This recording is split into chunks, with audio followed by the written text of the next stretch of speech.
Hello everyone, my name is Anshika Singh. I'm a student of Political Science Honours second year. My roll number is 18/1122.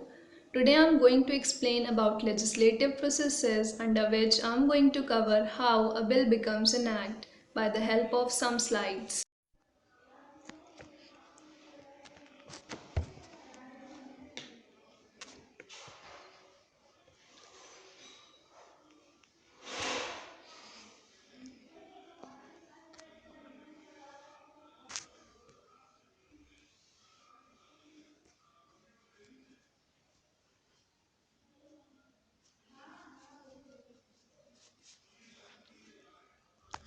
So firstly, procedure relating to an ordinary bill in the Union Parliament. Provisions as to introduction and passing of bills. First, subject to the provisions of Article 109 and 117 with respect to money bill and other financial bills, a bill may originate in either House of Parliament. A bill shall not be deemed to have been passed by Houses of Parliament unless it has been agreed by both Houses. Third, a bill pending in Parliament shall not lapse by reason of prorogation of the House. Fourth, a bill pending in Council of States which has not been passed by House of the People shall not lapse on a delusion of the House of the People.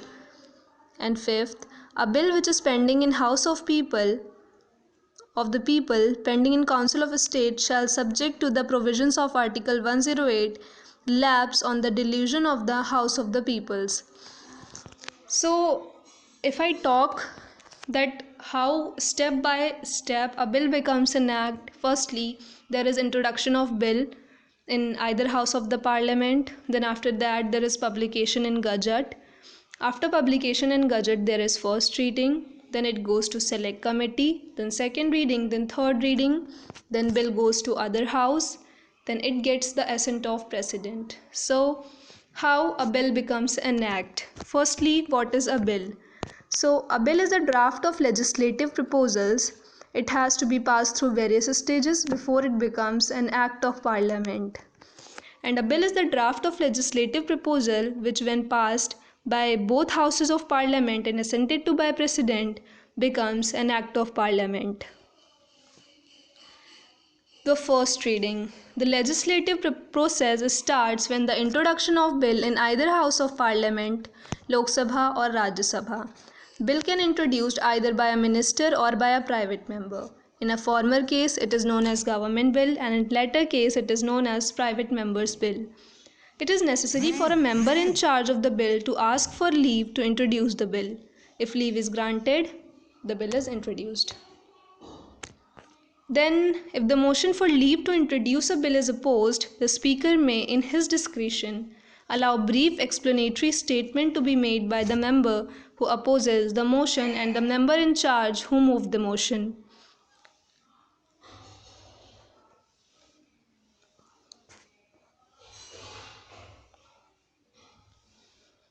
After that, publication in Gazette. After a bill has been introduced, it is published in the official Gazette.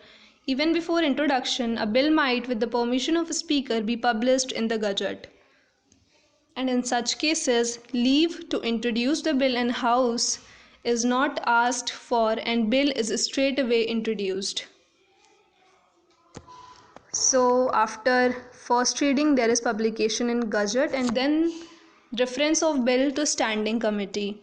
After a bill has been introduced, presiding officer of the concerned house can refer the bill to the concerned standing committee for examination and make report thereon. If a bill is referred to standing committee, the committee shall consider the general principles, and the report of committee being of pervasive value shall be treated as considered advice given by the committee. The second reading consists of considerations of the bill, which is in two stages. In first stage, there is a general discussion on the bill as a whole when principle underlying the bill is discussed. At this stage, it is open to House to refer the bill to Select Committee. And if the bill is referred to Joint or Select Committee, there is clause by clause discussion on the bill. After bill has thus been considered, the committee submits its report to the House. If a bill is circulated for the purpose of eliciting public opinion thereon, such opinions are obtained through the governments of the states and union territories. Opinions so received are laid on the table of the House, and the next motion in regard to the bill is disposed. Second stage. The second stage of second reading consists of clause by clause consideration of the bill as introduced or as reported by select or joint committee. Discussion takes place on each clause of bill, and amendments to clause can be moved at this stage.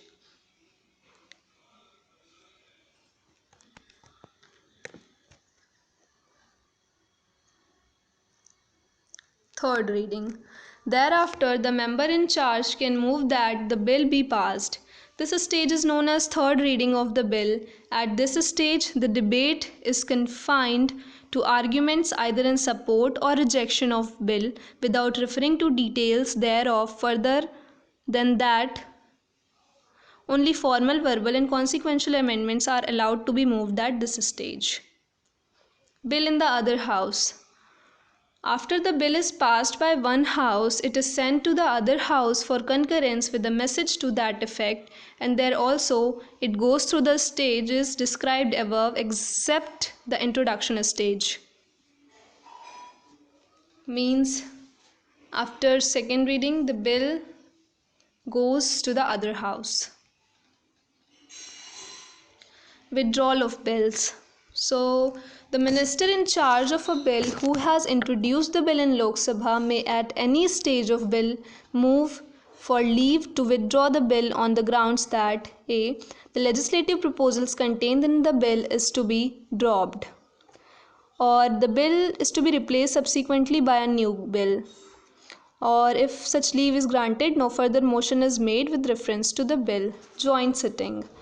Joint sitting of both houses in certain cases occurs if after a bill has been passed by one house and transmitted to other house, the bill is rejected by the other house, the houses have finally disagreed as to the amendments to be made in the bill.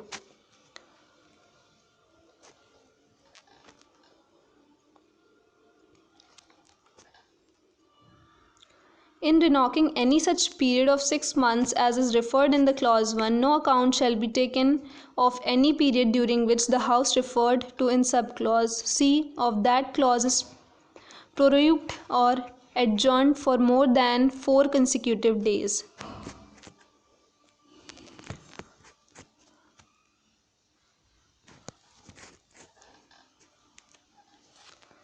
If the joint sitting of two houses, the bill with such amendments, if any, are agreed in the joint sitting is passed by a majority of total number of members of the house present and voting, it shall be deemed for the purposes of the constitution to have been passed by both houses,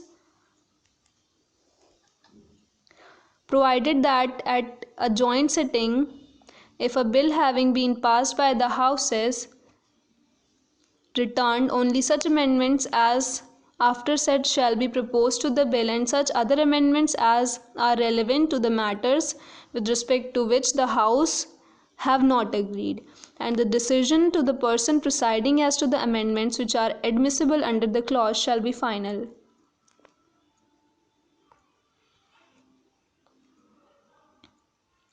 If a bill passed by the house is rejected by the other house, or the house have finally disagreed as to the amendments to be made in the bill, or more than 6 months lapse from the date of receipt of the bill by the other house without the bill being passed by it, the President may, unless the bill has lapsed by reason of delusion of Lok Sabha, call a joint sitting of the two houses to resolve the deadlock.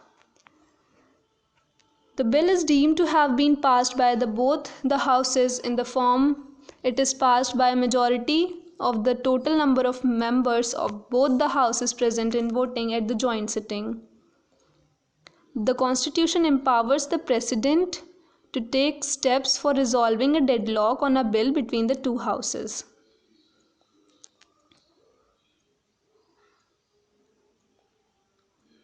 Assent of the President. The Secretariat of the House, which is the last possession of a bill, initiates action for obtaining the assent of President thereon.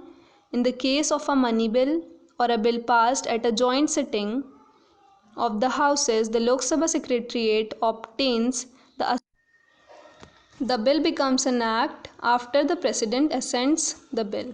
Thank you.